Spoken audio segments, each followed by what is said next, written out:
निम्न पैनगंगा प्रकल्पाचे काम करताना शासन कायद्याची पायमल्ली करीत आहे व पेसा कायद्याचे सर्रास उल्लंघन करत आहे.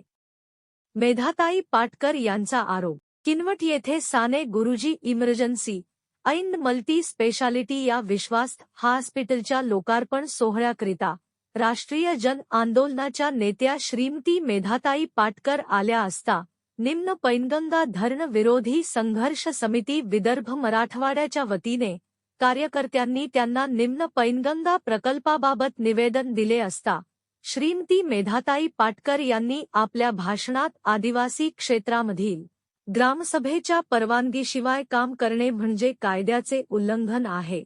संविधानाच्या तरतुदीनुसार ग्रामसभेला विश्वासात घेतल्याशिवाय प्रकल्पाला गती देणे उचित नसल्याचे त्यांनी आपल्या भाषणातून नमूद केले. धरण विरोधी संघर्ष समितीच्या कार्यकर्त्यांनी प्रत्यक्ष कार्यक्रमानंतर भेट घेतली. त्यांनी सविस्तर निम्न पैनगंगा प्रकल्पाच्या बाबतीतील माहिती समजावून घेतली. कोर्टात प्रकरण असताना जोर जबरदस्तीने प्रकल्पाचे कामे सरकार करत असून असे प्रकार महाराष्ट्रामध्ये सर्व भागात चालू आहे, हे संविधानाच्या विरोधात असल्याचे श्रीमती मेधाताई पाटकर यांनी यावेळी चर्चेत वेळी सांगितले. 28 वर्षापासून शासनाविरोधात जोरकस व अविरतपणे निम्न पैनगंगा धरणविरोधी संघर्ष समिती लढा देत असल्याबाबत त्यांनी धरण विरोधी संघर्ष समितीच्या पदाधिकाऱ्यांचे व बुडीत क्षेत्रातील नागरिकांचे यावेळी कौतुक केले. आपली जमीन वाचविण्यासाठी आपल्यावर गंभीर स्वरूपाचे गुन्हे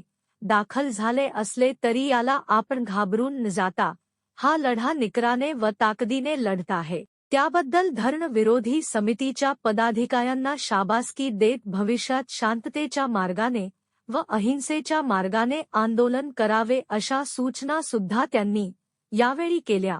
महाराष्ट्र सरकार हे निम्न पैनगंगा प्रकल्पाच्या कामात पेसा कायद्याचे उल्लंघन करत असून केंद्रीय जल आयोगाची मान्यता नसतानाही या धरणाच्या कामाला गती देऊन एक प्रकारे कायद्याला तिलांजली देत असल्याची संतप्त प्रतिक्रिया सुद्धा त्यांनी यावेळी व्यक्त केली. यावेळी धरण विरोधी संघर्ष समितीचे अध्यक्ष प्रल्हादराव पाटील जगताप, प्रसिद्धी प्रमुख तथा संघटक सचिव मुबारक तंवर, कोषाध्यक्ष प्रल्हादराव गावंडे सर, डॉक्टर बाबा डाखोरे यासह इतर मंडळी उपस्थित होते.